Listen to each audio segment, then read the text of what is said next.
Right now in Ohio, people will get you those last moments.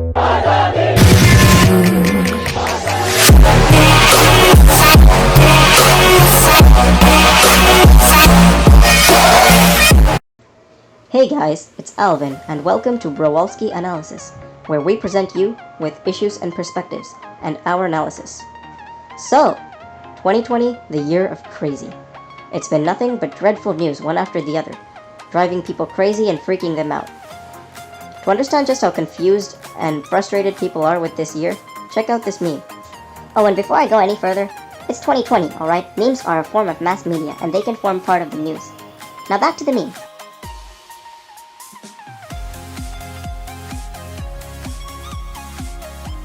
So I'm sure many of you were able to sympathize with that meme, and for good reason. It's been a crap year all around. It all started off with the Australian bushfires. He just dropped 3,500 litres then. It barely made a difference. The crews have to repeatedly refill, and still the fires keep coming. Bateman's Bay is a popular tourist destination, but the most intense blazes here have turned the skies a bright amber. The Australian bushfires ravaged large swathes of land in Australia and also endangered many different species of wildlife. By the way, guess what happens when vegetation burns in such large quantities? It releases carbon dioxide in equally large quantities. And in case you don't know, carbon dioxide is a greenhouse gas. It causes global warming. And it is a major pollutant. Of course, nature found a way to balance all that out, but more on that later.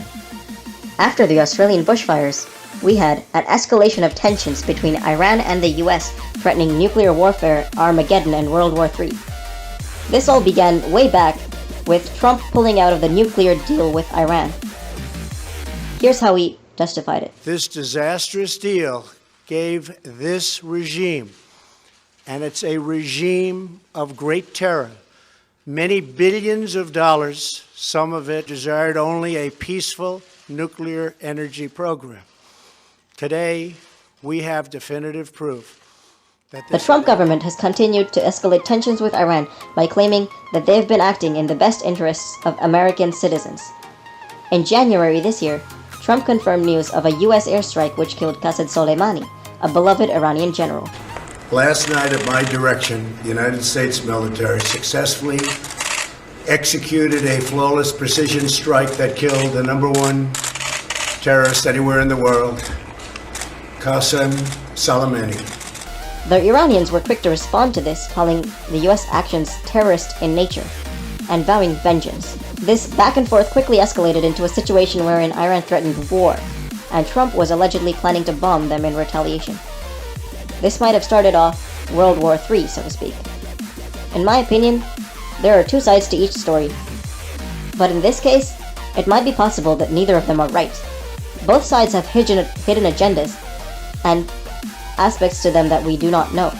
But if there's one thing that I do know, it's that the US has a long history of interfering in countries far beyond its borders, instigating proxy wars and many other things which have not come to light, all in search of some oil. Let this serve as a warning that if Iran strikes any Americans or American assets, we have targeted 52 Iranian sites, representing the 52 American hostages taken by Iran many years ago. By the way, there's a global pandemic going on right now, and these tensions have continued to escalate to this day. Look at these clips and you'll understand. Look at these tweets by these leaders, and you'll notice how aggressive they seem in the midst of an epidemic that the two nations are hardest hit by. Note the numbers of both the US and Iran. Now I'll be honest, in such a strange time, this might not spark World War III, but it'll definitely get very messy very soon, especially with how aggressive both parties involved are being.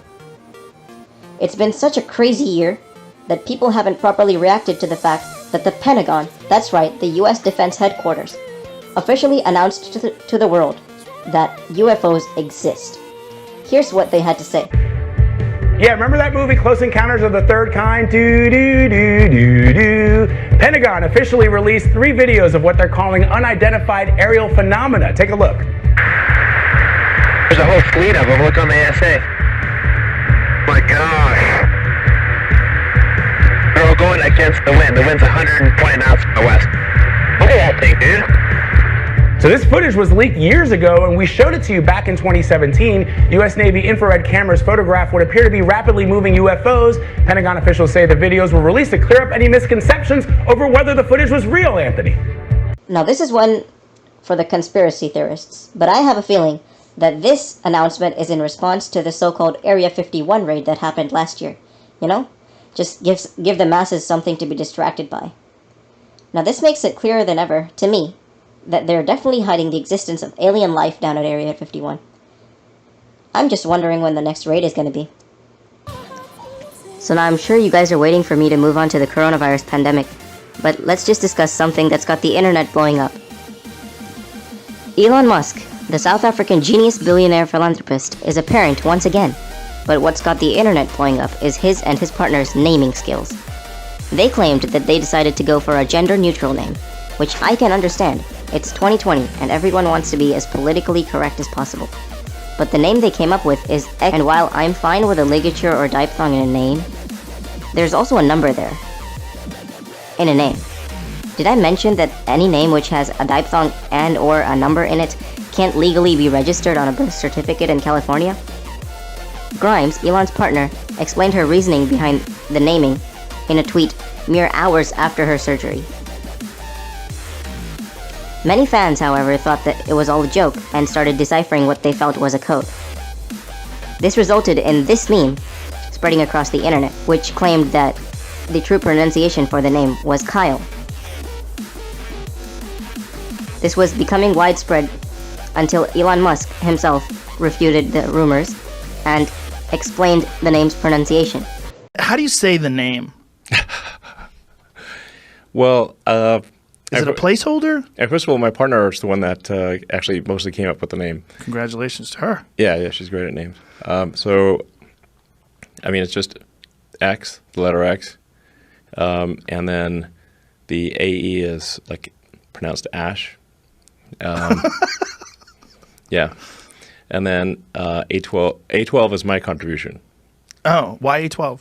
Archangel 12, the precursor to the SR-71. Coolest plane ever. It's true. I agree with you. I don't know. I'm not familiar with it. I know what the SR-71 is. Yeah, I know what that is. But so the SR-71 came from a CIA program called Archangel. Oh. It's the Archangel Project. Oh. And then Archangel 12. Oh, wow. What a dope looking plane. Yeah. Oh, okay. I get it. Yeah. Well, as a person. Notice that this clashes with what Grimes explained in her tweet. Elon says it's X Ash Archangel, but Grimes says it's XI Archangel, with a metal rat at the end somehow. And that's where the confusion lies. Anyway, who knows what the future of US celebrity names holds. The previous record for weirdness, I'm pretty sure, was held by Northwest, but this just takes the cake. Now let's move on to the biggest issue of 2020, the novel COVID-19. This is the defining feature of 2020, and one that has struck fear into all of our hearts at one point or the other. Coronavirus is a type of virus affecting your pulmonary system. That means your lungs, people. It is linked to the SARS outbreak of the early 2000s, which was also believed to be caused by bats, but did not spread far outside of Asia. Fast forward about 15 years and the world is a much more connected place. Globalization has a global following, and the virus was able to spread far more quickly. As of the making of this video, there were over 4.3 million reported cases, with just over 290,000 deaths and nearly 1.6 million recoveries. What's interesting about the virus is that there are many conspiracy theories linked to it, and its links with China, especially since China's Institute of Virology is in Wuhan, which was the epicenter of the virus.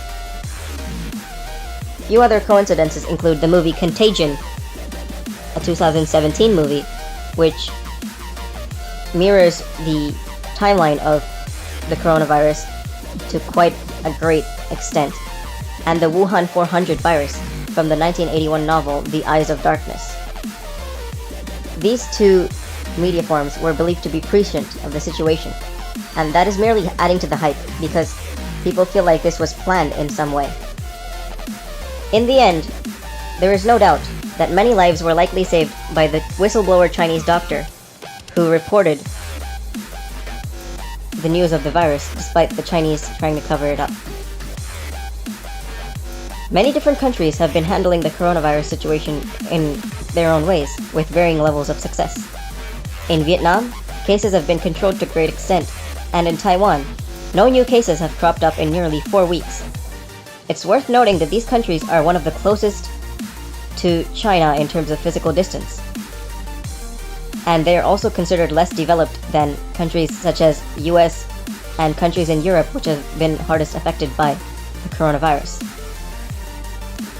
I feel like we could stand to learn something about controlling the pandemic from these countries. All around the world, lockdowns are in place. People are going hungry in some cases. Many people have become unemployed. And there are rising fears of an economical crash and recession that will follow this crisis.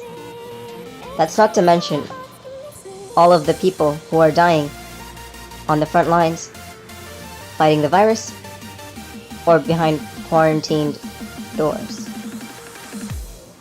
All in all, the coronavirus has been one of the most devastating pandemics that we have seen, especially since we pride ourselves on our healthcare systems. Nonetheless, work is being done on a vaccine, and human trials have been expedited for it as well. We hope that you stay safe and that you stay home, because that's one of the only ways that we know to combat this virus.